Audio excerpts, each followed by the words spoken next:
Betondorp literally translates as the concrete village. Built in the 1920s, it was an experiment in creating affordable housing using cheap materials such as concrete and brick. Designed by Dick Greener, creating a modern village in the contemporary Art Deco style in the Amsterdam school method, a kind of more somber, minimalistic, practical and secretly playful effect, rather like the Dutch in some respect.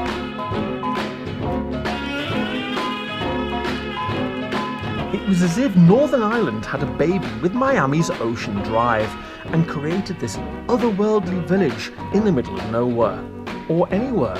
But its heart is absolutely Amsterdam, not quite Twin Peaks. Amsterdam had a major housing shortage at the beginning of the 20th century, and then the First World War happened. And then the need for building was very clear, but materials and good craftsmen were very scarce.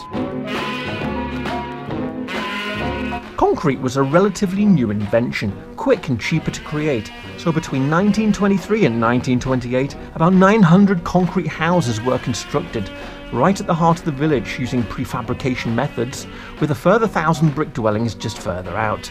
These big projects also helped reduce unemployment. Art Deco is decorative and flirtatious, but draws greatly from cubism and reflection.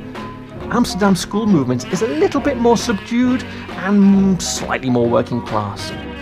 You can clearly and cleverly notice the symmetry, a layout of buildings and streets generating a playful reflection and mirror images either of the building, the block, or the street itself.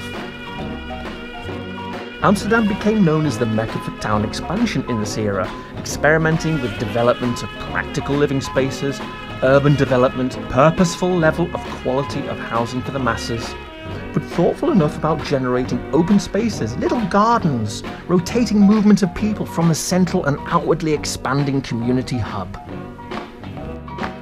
Maar dit was een plan om vanuit het niks.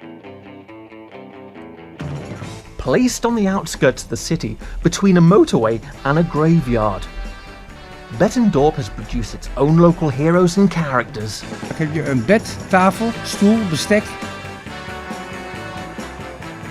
Rotating outwards from its central square, connecting the rest of the village, its facilities include shops, library, community centre, council office, cafes, churches and restaurants. This also used to be the home of the original Ajax Stadium. Johan Cruyff needs no introduction at all. Number 14 led Netherlands into the 1974 Cup final and became a local hero, celebrity and coach. Another famous Betondorper was writer Gerard Reeve, one of the first gay authors to come out in the Netherlands. His book De Avonden was based on a post-war concrete village. Remind you of anything? And his other story, The Fourth Man, was later turned into a movie by Paul Verhoeven.